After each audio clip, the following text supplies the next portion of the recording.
thank you all for sharing your insight and experience and for all the work that you're doing to combat human trafficking. Nancy, I know you have to leave at 8, so I'll ask some first questions to you.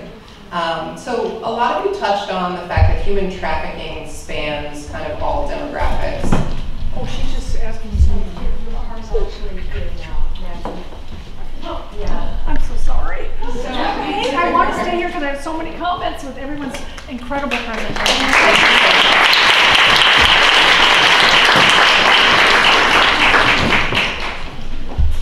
So I'll address it to the rest of the panel. I think you've all kind of touched on the fact that human trafficking kind of spans all demographics. It's hard for the average person to kind of identify a human trafficking victim, even if it might be right in front of their eyes.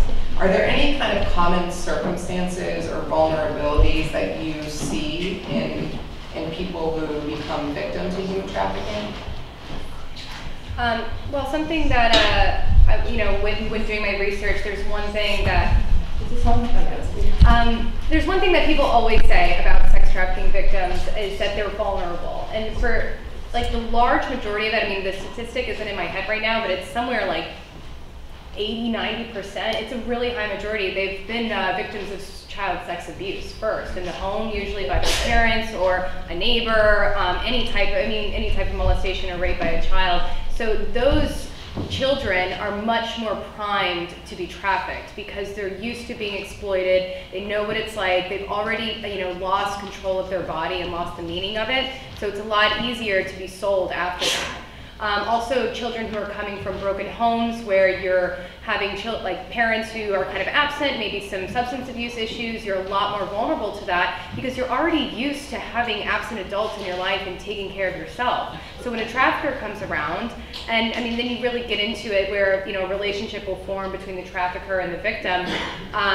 They're used to taking care of a damaged adult, and then it's the same thing.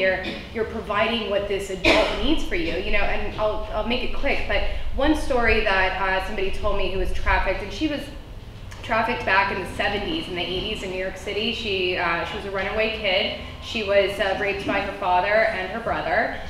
She ran away when she was about 12, and she ended up getting sold to a pimp and brought to New York. And she used to walk the track before Backpage and things like that when girls would walk the street. And she said coming home every night and bringing my trafficker cash money was like coming home and saying I got an A on a school report because it fulfilled her. So that's something that I've seen a lot. I think in labor trafficking it's complicated because you're looking at classes of vulnerable people already. There was a book, and I'm unfortunately not remember what the name is, that looked at actually within classes of vulnerable workers why some people are more vulnerable to be exploited. And I think you can actually see some commonalities, that they're often people who are taking risks, meaning not that they're risky people, but they're people who are more willing to they really want a better life, they really want to set out on their own. And so then they might really say, okay, I'm going to pay this recruitment fee because I'm willing to go to a job that I don't know that much about. I really might go into a situation, I'm going to trust a family member who says, I can bring you to the United States, or I can bring you to another country and work and get you work, and you'll be able to support your family. So it's people whose intentions are very good, who are really willing to put themselves out there, but it's that same sort of way of striking out on their own that may also put them in a situation of risk because they might not fully vet what the situation they're getting into. But on the other hand, when you're dealing with situations of fraud, there is a way in which, if someone is determined to defraud their workers, if they're not going to pay what they promised, there's no way to know that in advance, obviously. So just following up on that, Rabbi Kahn-Troster, you talked a little bit about slavery in the supply chain, in particular in agriculture. Are there any particular end products that you could identify as being particularly susceptible to slave labor? I mean, I think we see it here in the U.S. and particularly in agriculture. The documentary was about chocolate, and I think there's been well-documented child slave labor and child labor in African chocolate. And so it's interesting. Fair trade, which is different than the Fair Food Program, but they sound the same. Fair trade itself is not an anti-trafficking certification, but when you buy fair trade chocolate, one of the things you can know about that is that it isn't produced by slave labor, mostly because it's from an alternate market, it's from Central America. I think the problem is that we just don't know a lot about supply chains. So I recently heard about a trafficking case in a dairy farm in Vermont. And so I think the more that groups are coming to understand that workers are vulnerable and they're looking for these cases in the populations that they serve, the more we're hearing about them in different products. I'm sorry, I have to say one more thing. I apologize. The Department of Labor actually has a list of goods that come to the United States that are produced by slave labor or child labor, and they're only allowed to identify the category of goods and the country of origin, and there's over 100 goods on there from many, many countries. So they can't tell you what company it is, but they can tell you like this, like iron from Brazil. And that's a very useful resource if you want to know like what categories of goods have slave labor in them. Thank you. This question's for Gabrielle and Captain Milano. So you both talked about the role that social media and the internet plays in trafficking. Are there other more modern features of the slave trade that may differ from the public's perceptions of what human trafficking traditionally looks like, or what human traffickers are using to kind of lure their victims? I don't think it gets any more modern than the internet. Use the mic, please. At this point, I don't think that it gets any more modern than use of the internet. That, in 5 seconds, I have a brother that lives in Australia, and I can boom, hit FaceTime, and I'm on the phone with him, free of charge. That technology is unbelievable. The video gaming technology, nobody even thinks about that. The video games are all online. These video games are online. You're connecting with people, you have no idea who they are, who they say they are. Most people are probably on the up and up, but there's predators out there hiding behind this technology, the internet. You can get into the dark web, but I could talk for days. But I would say that I don't know of anything more modern than the internet. It seems that's the biggest problem we're facing. And technology, such as the iPhone. The iPhone, to crack an iPhone is no easy feat. We have technology, but I'm not going to get into all the tricks of the trade. But these cell phones are made so nobody can get your information out, whether that's terrorism, human trafficking, or anything of that nature. Mm-hmm. I would say that, I agree that, social media is where our youth are. It's one of the main places that we communicate, that we make friends, that we make plans. It's where we live our lives now. The bulk of it, especially with youth, which is the primary targets for sex trafficking for the most part. And I would say that, just to take it from a little bit of a grander perspective, like in terms of tech, just from this iPhone, I can shroud my identity, I can recruit a victim, I can send them money on Venmo to come to where I am, I can buy them the plane ticket on my Delta app, I can track where they are and find my iPhone. It's just, you can run an entire business from these devices. So I think that's really, the role that tech is playing, the most high-tech role. And in addition, with encryption services, with the ability to encrypt different ways of your texting, there's tons of apps to be able to do things surreptitiously that it's harder for law enforcement to crack down on. Even though I have tons of faith in the NYPD, I know that they can get through that stuff. But with every single, every time you make, with the way that coding and the way that internet works, every time you make a hack for something and then the law enforcement finds out, there's somebody else making a new hack for that. So you have to really be ahead of the curve. And these are young people who are making these things. These are it's incredible what our youth are able to do. So, just like with any type of iPhone hack, the second that you get an update, there's already a new hack to break your phone open and to unlock it and things like that. So it's just rapidly changing with coding, and I would say that's playing a big role as well. Thank you very much. So let's talk a little bit about how we can identify modern slavery. I'm going to address this question to Captain Milano. So what are some of the challenges to identifying, prosecuting, and convicting traffickers? And if you were just an average person, are there any hallmarks to kind of identify a trafficker and or a business that's engaged in human trafficking? All right. So traffickers, what do they look like? They look like everybody. They don't look any different than you and me. They don't dress any different than you and me. They're everyday people who take advantage of others who have no defenses, using, as Gabrielle said, a simple phone. You could run an empire with an iPhone. And as she brought up, coding and encryption. There's apps that are encrypted both ways. I mean, we're working to combat that, law enforcement, but these things are hard to crack. What does it look like? You know, as the flight attendant, the airline, when you see something that just doesn't look right, you know, like, you just know. It's like a human sense. When you see a 12-year-old girl, you know, whatever, you know, she looks like, she could be with a guy that doesn't look like her, looks old enough to be her grandfather, and he's kind of like treating her in a way that's just inappropriate. You know, a bell should go off. Something's not right. You know, arguments on the street. You know, why is this old guy yelling at this young girl? You know, we see it in domestic situations as well. A lot of that is mass, in which we're also training every new policeman that comes into the police academy, as well as all the supervisors. You know, when you go to a domestic violence call and the girl tells you that this is my boyfriend, well, you're 16 and he's 43. Like, a bell should go off in somebody's head at that point. Something's wrong.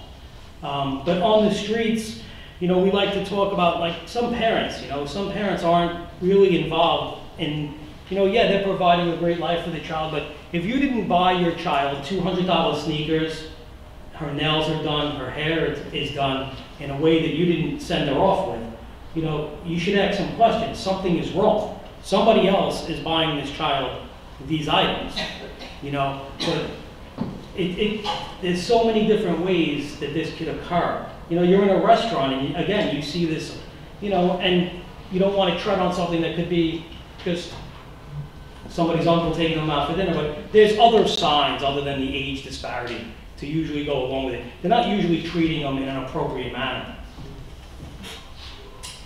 Thank you. So let's talk about how we can prevent human trafficking, and I'm going to focus on consumer action first. So I'll address this question to Rabbi Kahn-Troster. So the simplest purchases that Americans make every day can contribute to slavery.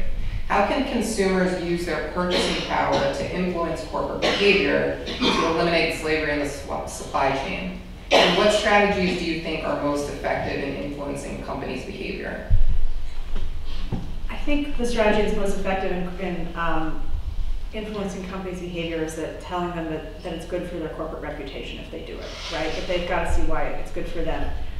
There's a lot of talk in the food justice movement in general, not just about labor, about voting with your fork. That's enough to buy the right things. But the problem with that approach, and that's especially true on trafficking, is that one is that the labels often are very confusing.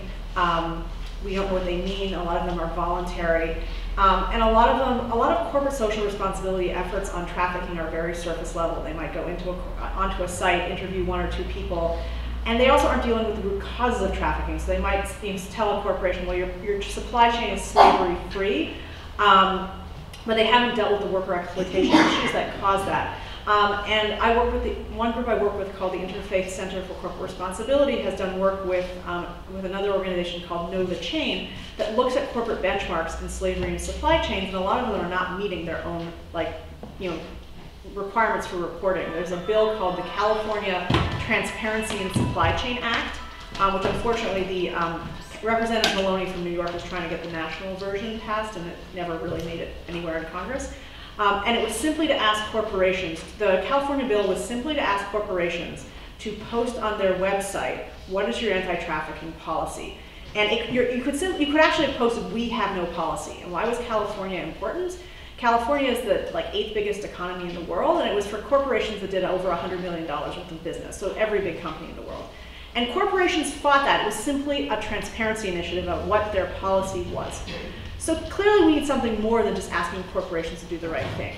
So our work in Florida has not just focused on labeling of tomatoes that are part of the Fair Food Program, but actually getting corporations to buy in. And so we have 14 corporations who, through consumer activism, not just saying we're going to shop there, but actually pressuring them, there have been boycotts, to join the Fair Food Program. And the corporations, and I alluded to this in my presentation, they agree to only buy from farms that are part of the Fair Food Program. So those farms know that there's a market if they do better for their workers, And they also pay a penny, recognizing that corporate pressure at the top of the supply chain on wages and on safety conditions like trafficking is what degrades human rights conditions at the bottom. The corporations actually pay a penny per pound more for tomatoes that goes all the way through the supply chain for workers. And now, because it's been so successful in Florida at eradicating trafficking, we're seeing it expanded to dairy in Vermont. It's expanding to other crops in Texas, across the East Coast. It's called worker-driven social responsibility. So what we're asking consumers to do is to learn more about these successful slavery prevention efforts in supply chains and begin to talk to corporations about how they can be expanded to other places. Because what we were first told was that Florida was idiosyncratic because of the worker organizing being there. And now what we're seeing is it's not, if corporations can understand that this is the best and most proven way to get rid of slavery in supply chains. Thank you. Just a follow-up question on that. You talked about the 14 corporations that are in the Fair Food Program. Mm-hmm. Could you mention some of them? I can tell you who they all are. And my kids are always testing me to see if I know. So, and so basically, if I don't mention them, because this always comes up, it's like someone will raise their hand and say, what about this chain that you haven't mentioned? If I don't mention them, they're not part of the Fair Food Program. So there are the fast food chains: Subway, McDonald's, Burger King, Taco Bell, and Yum Brands. There are campus-based, like national campus-based catering companies, so Aramark, Sodexo, Bon Appetit, and Compass Group. There are grocery stores, oddly, Walmart.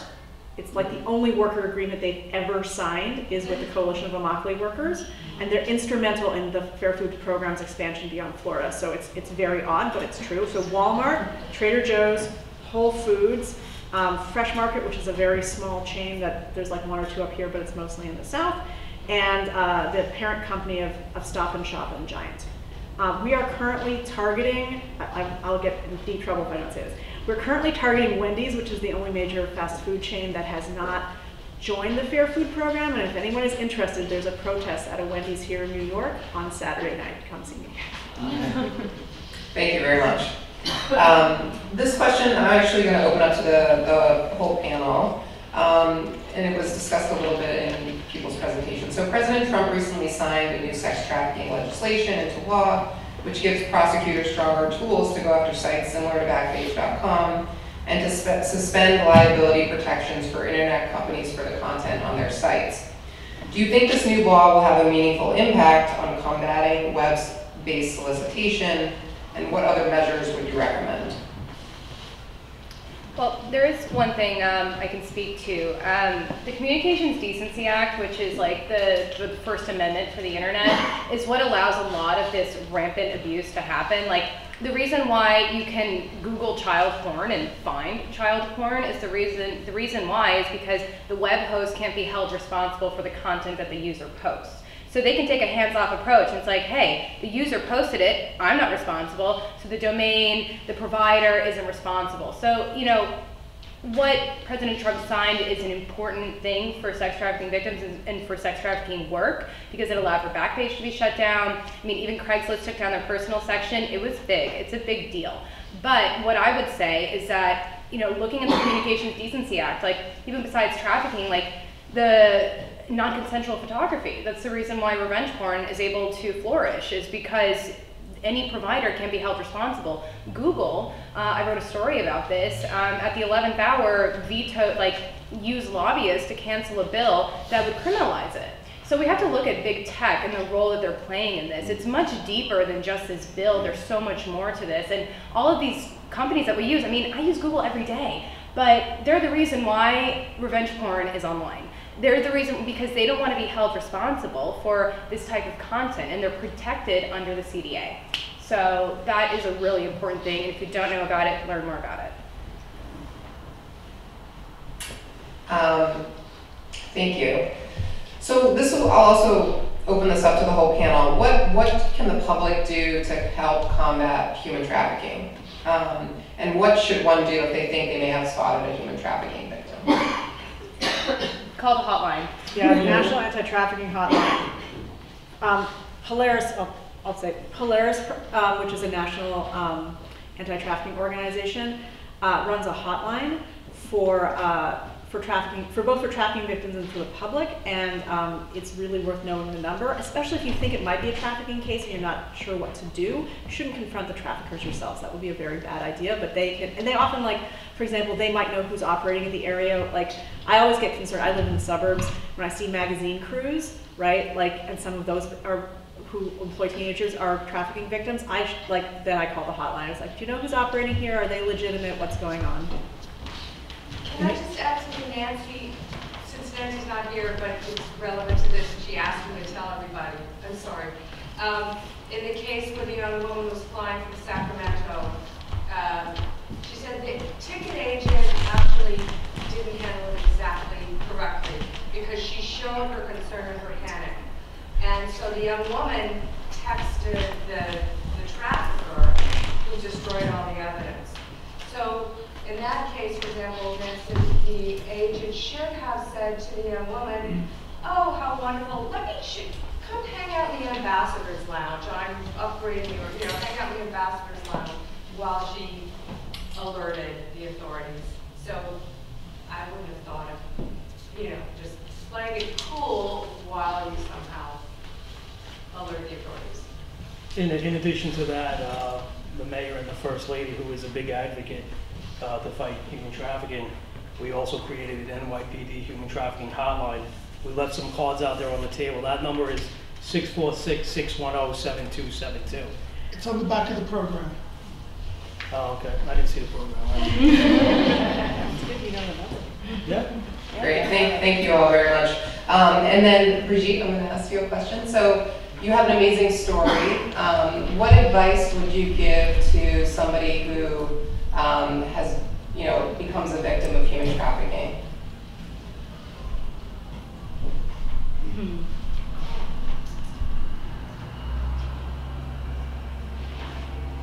Well, they might be scared of what might happen to them if they say something. But the truth is, someone will help you then before this person maybe abuse you more, perhaps unfortunately harm you to the point of death. So for me, I think where I was, of course we were not allowed to speak to anybody in the communities because of that.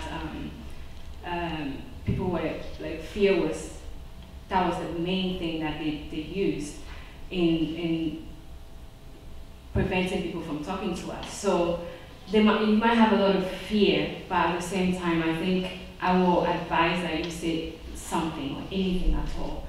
It caused me to be silent for over 20 years, but it's good to say something. Thank you. So now I'm going to open it up for audience questions. In the construction and agricultural industries, how do you discern between your migrant laborers and your day laborers that queue all over the suburbs in terms of physical traffic? You probably can't, which is probably you would have to know that you would be able to talk to them in a way that, I wouldn't go up to day laborers and ask them these questions because I think it's complicated. It's a small percentage. They need to know that they can speak to you and trust you. I think that's why, a lot of organizations who have worked with labor trafficking victims have just focused on getting the information out there so that people can report if they're able, someone who speaks their own language, someone where they know that they won't be retaliated against. But it is really complicated. I also think that sometimes the information gets passed around through social networks. So, for example, among nannies, usually the nannies know who's not being let out of the house, who's not, who haven't they seen recently, who's not. I mean, I have an au pair. None of her friends are being trafficked, but the au pairs talk about who is not being treated well by their employers. So I think it's also why it's important that people's social connections will help get the word out as well.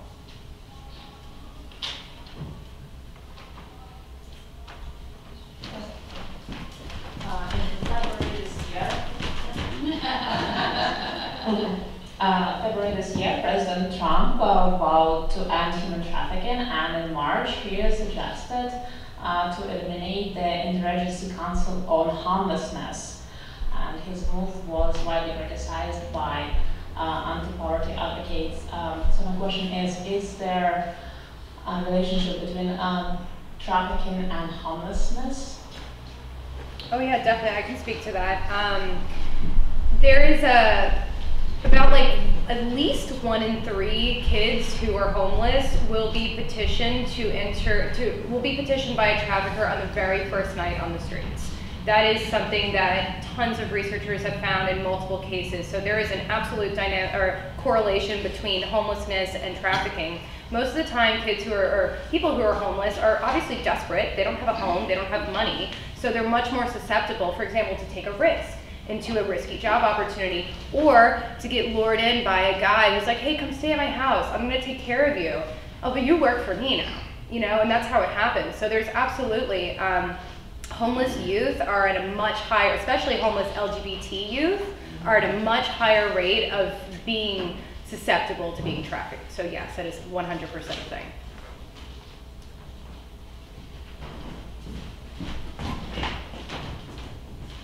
My question goes to the captain. Thank you for the amazing work you're doing in your department. And you talked about the amazing capacity within your department. How comes this trade is still going on in New York City? And given that, for example, war on drugs, your department is able to get all these people to jail in their millions, and you can't arrest the sex traffickers' agents. Right. So, if you want to refer to narcotics, the simple possession of a narcotic is an arrest. In trafficking, you have to have a victim, right? You're not having a criminal case without a victim.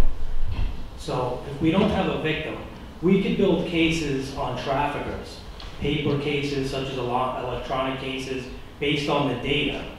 But it's very hard to build that case, A, because I might have that data that's recovered from your cell phone, but how do I know you're the one that typed it?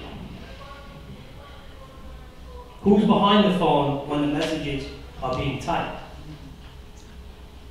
Right? So you need to have a victim to proceed to have whereas narcotics, you know, we hit your door with a search warrant and you're in possession of 7 kilos, you're in possession of 7 kilos, that's a grand ball. This is a lot more involved. And the victims of human trafficking, you know, are traumatized. And the government did sign into law, which goes into effect, I believe, in November, to make, you know, promoting children where the perpetrators are going to be 21 and over, and the victims are less than 18, so 17 and under. Class B violent felony, which will help, But it's a long way to go. It's a long way to go. And we just have to make sure that we have the services to make the victims feel confident that they're not going to be re-victimized by the law enforcement and by the district, you know, law enforcement as a whole community. You know, I don't mean just the police. The police are one cog in this wheel. This is a society problem. And, you know, we can do what we're doing our best. You know, and I believe that targeting the buyers drives down the want for this. And, you know.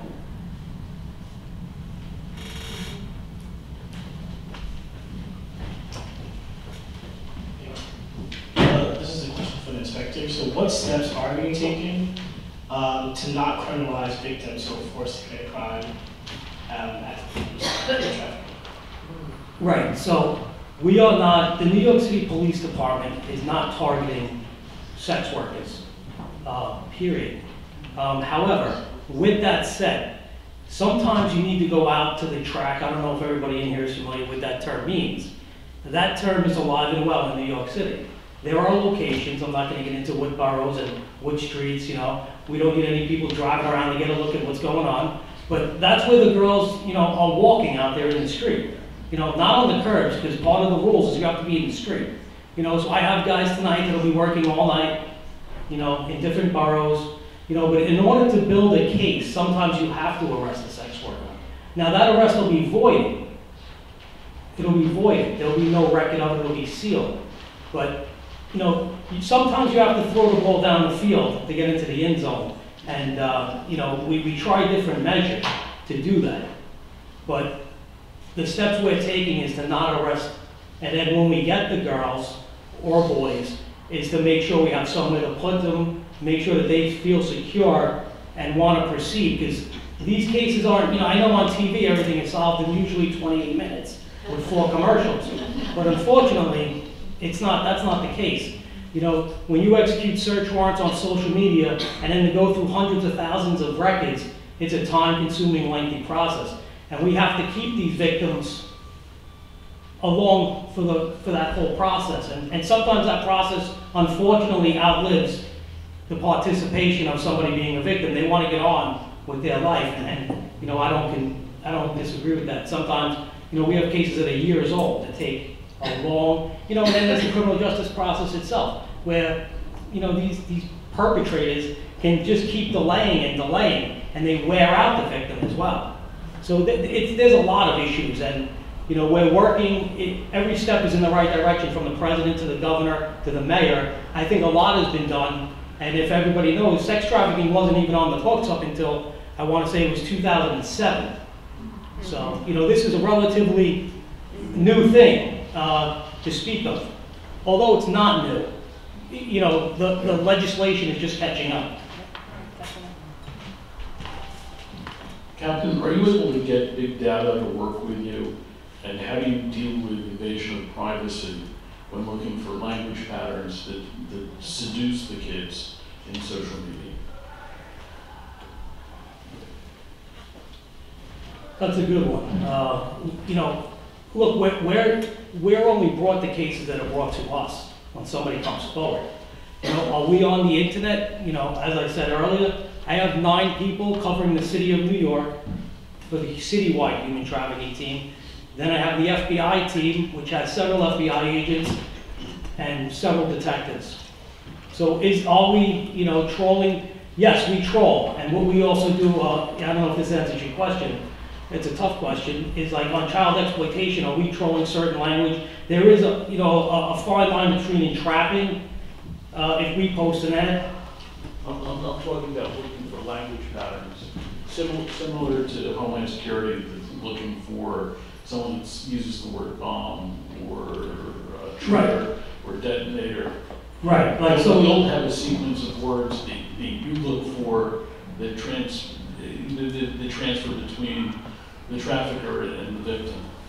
And so if you could get that algorithm down through big data, distill it, at what point are you invading privacy, and at what point can you use it, or do you go for a warrant, or I don't know how that would work. Right, so we're not doing anything without a search warrant. So we have to have probable cause to A, get your data, right? And once we have your data, I'm not going to get into the specifics of programs that are used by the federal government and or the police department, but there are programs that you could type in keyword search, and that'll bring you to every page in that 500,000 Facebook return that we have a judge signed, you know, court order for. But this is very, very, you know, time consuming, because, you know, daddy, that's a simple word to everybody sitting in this room, right? But a trafficker makes their victim call them daddy. So what might seem innocuous, you know, is everything needs to be vetted and looked at, which just takes a lot of time. But those programs do help, but is that the fix? I don't know.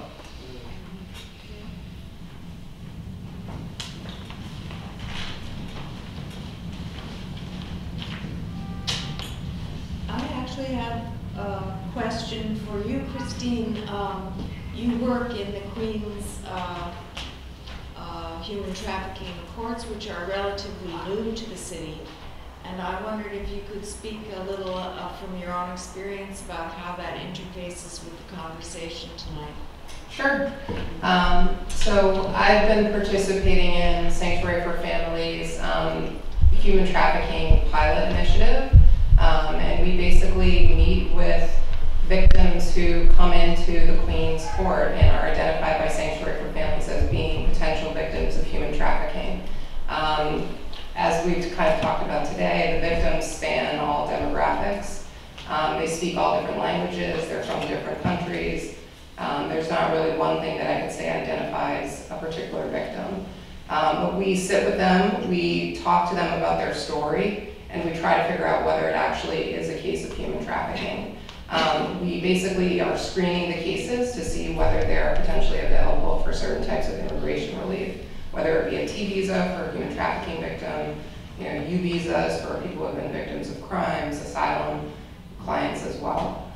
So we go through that process. If we determine that they potentially are qualifying for one of those areas of relief, then we'll work on their case. But it's been a good experience, I would say. And it's not my day-to-day job is not immigration, but I do it pro bono, and so it's been a really great experience for myself. Could I ask another question on the issue of visas? I understand from I understand from the Slave Next Door, which is a book we've been reading, that there are a very different level of protections and for the individuals with certain kinds of visas. And I wondered if the visa is a point of pressure that we should all be more cognizant of, and if so, if there's a book to read specifically on the types of visa that you might recommend. So, are you talking about like guest worker type visas? There are. I've read the book, The Slave Next Door, where they talk about there's particular visas that people get in order to basically come into the country. It's not exactly, I don't really focus on that particularly, but I know the book talks about guest worker visas and visas that are tied to people who are diplomats being particularly susceptible for human trafficking victims. I can't really speak to the specifics of those. It's not really kind of my space, but I do think that is an area of concern in terms of how people can actually come into the country legally and be human trafficked here in the United States. So this report is a little bit out of date because visa categories change pretty frequently, but a group called Global Workers Alliance, I believe may have renamed themselves, but if you Google their report called Visas Inc., which came out I think in 2015, so a little bit after Slave Next Door, it looks at the various, there's more, all the various work and non-work visas that people come to the United States on, the various ways that they're that employers use them to exploit workers. So it's not directly about trafficking, but it should give you a sense of the scope of the different visa categories that people come on and how they are all differently problematic. Thank you. Have you all ever dealt with a situation where you come across a human trafficking victim who's either in denial or they refuse to admit that they actually are a victim of human trafficking, or perhaps they actually truly believe that their situation financially even is better than even the a pretty terrible situation that they came from, and how do you deal with a situation like that? Right, so the simple answer is yes.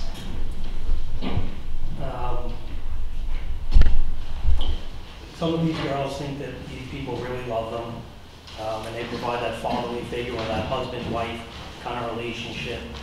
And then we have to gain the trust, and that's pretty hard to do. As we all spoke about, the different demographics, the different cultures from around the world where the police, look, are the police 100% perfect? I'm going to sit here and say absolutely not. But, in other countries it's a lot worse than what is going on in the New York City Police Department. That I can tell you. But nonetheless, it's the vision of the police, no matter where you came from, what experience you had with that department or that national police, and to get these victims to cooperate. Just so everybody knows, most of my human trafficking team is female. Some of the girls have blue hair, some of them have green hair. If you sat next to them on the train, you would never know they were a detective.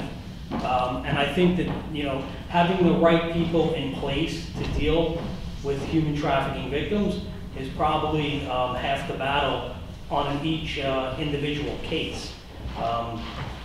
And these detectives are living these cases. These girls call all hours of the night, Christmas, Thanksgiving, I'm hungry, I need clothes, and the detectives spend their own money and talk to these children, most of them are children, all hours of the day and night. It's a job that never ends, whereas a uniformed cop comes in, he drives around in his police car for 8 hours, and after that 8 hours is over, he goes home, and it's over. Whereas in human trafficking, you're living these cases all the time, 24/7, and they're very difficult cases, very difficult. I would say, go ahead. Sorry, I'll answer quickly. You see this a lot, you know, exactly what the captain just described. There's a type of rewiring that you need to do with a brain like that, like after someone who's been in the situation. And I'll say quickly, because this is the most striking aspect that I've learned about this dynamic. Everyone remembers Elizabeth Smart. She was famously approached by police and actually defended her kidnapper. And it's this form of Stockholm syndrome or a trauma bond that's formed between the trafficker and the charge. And it gets to a point where they are brainwashed essentially into thinking that this is a relationship, this is somebody that I love, I'm doing something like we're making money for the family, babe, you know what I mean? Like, and it's something that once law enforcement does step in, and of course there's a lot of distrust with law enforcement, and especially within communities where trafficking is big. So you have to kind of break that down, and you know, something that was really great that the Vice Unit does and that the FBI has is they have a civilian that'll come in and talk with girls afterwards and be like, I don't care about what you're gonna say about your pimp, or have you had something to eat today? You know, like, do you have some clothes? Like, can I go get you a shirt or a toothbrush or something like that? So it's this kind of rewiring that you have to do, and it's a lot of trust building, like you just described. Yeah, I would only add, many of the clients that I represented, their traffickers really started out as a relationship. So somebody that they thought they were in a relationship with, and then drastically changed. So, you know, having that mentality of you think this is your boyfriend, and then this person turns into your trafficker, it's a very complicated situation. There's a lot of emotions involved. People often think that, oh, this is just a bad relationship, not a trafficking situation. You mentioned that when you're researching a crime, you have to hold the victims, or you protect the victims. I feel real empathy for what it must be like to be a victim. You've fessed up and you're being held. Where are victims being held? How are they being cared for? What services do we have for them as they face this crisis? Right, so that's where our NGO partners come in. We're the New York City Police Department. What we have to offer on that end of the pendulum is, you know, administration of children's services. And I'm just going to leave that alone. So we're trying to get, you know, beds available, you know, and a problem is a lot of this occurs late at night when nobody's around, right? So where are we going? We're going to a hospital.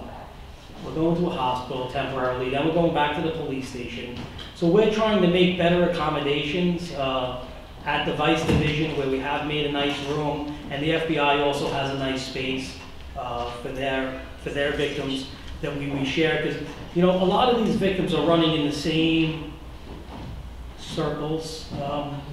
You know, we're coming across the same kids sometimes over and over again. And, you know, that's not an easy one to fix, is what do we do with them? That's tough. But we look to our NGO partners, GEMS. We have Children of the Night, which is a program we offer. I don't know if anybody here has ever heard of that. But Children of the Night is a program in Florida. We have flown girls from New York to put them in this program. And you know what? Sometimes it doesn't work out. They leave there, they end up on the streets in LA, or they get flown back to New York because they don't want to comply with the regulations. But the non-governmental organizations, the NGOs, you know, we lean on them to help us as much, because at the end of the day, we're still the New York City Police Department. We only have so many accommodations, you know, and it's a paramilitary organization. Mm-hmm. There's one thing I'll say, that there is not one single bed for a sex trafficking victim in New York City right now. The Department of Homeless Services does not offer it. The City Hall does not offer it. It is something I've written about in my reports. Law enforcement has to lean on NGOs, almost entirely. Yeah, there are a lot of NGOs working in the space, though. Yeah, there's Sanctuary for Families, for Justice, Voices Latinas. There's a lot of organizations that work to provide shelters for trafficking victims, and especially when they're actually, going to testify in court. They're held in confidential shelters here in New York, so there are opportunities, but it's obviously limited. So I'm trying to get a bigger, a bigger picture on it. So I'm trying to see what the age ranges is in the city exactly. And I'm guessing it's mostly girls. It's kind of like sex trafficking. Right. So the age of the average, from what we've gained from our investigation, is the average starting age is 12 years old. And now there's some girls. This is all they know. This is all they've ever done. They've been a victim, their whole life.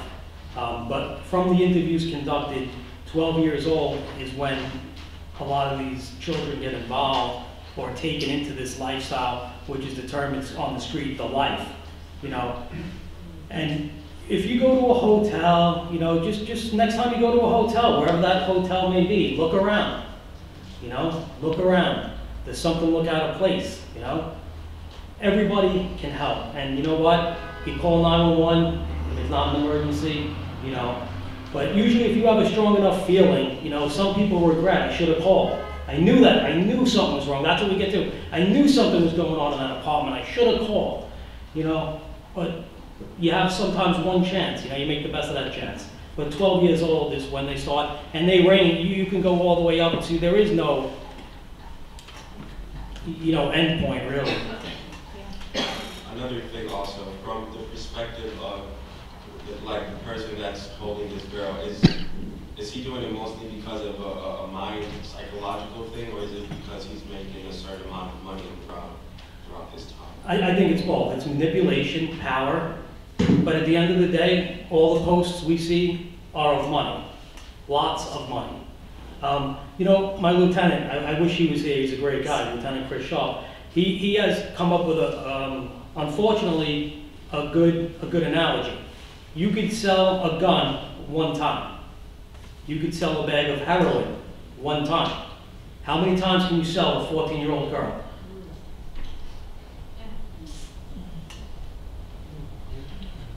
I'll just leave it at that. I know. I was just going to add, I've represented a lot of human trafficking victims, and I'd say almost every single person basically got help because someone else said something. It's not that they escaped, it's that someone else said something and they were able to get help. So if you see something, say something. So to that point, I know we're all going to walk out of here wanting to see something, or if we do see something, but Rabbi made a point that with farm workers, even though a lot of farm workers work in very bad conditions, they're not all trafficking victims, right? With sex workers, how do we make that distinction? I mean, there's the whole discussion among sex workers' rights and sex workers who are there of their own, doing what they do with their own volition, or the argument is made. So how do we make that distinction when it comes to sex workers between those who are trafficked and considered trafficked and those who are not, if it's not an obvious case? So that's a tough answer. That's a tough one. I'm going to go out and say though that the New York City Police Department's view is that nobody is a willing participant, and we try to do the best we can. And as I said earlier, we encounter sometimes the same individuals over and over, and we try to get them services, we try to get them help, but there's only so much you can force an individual to do.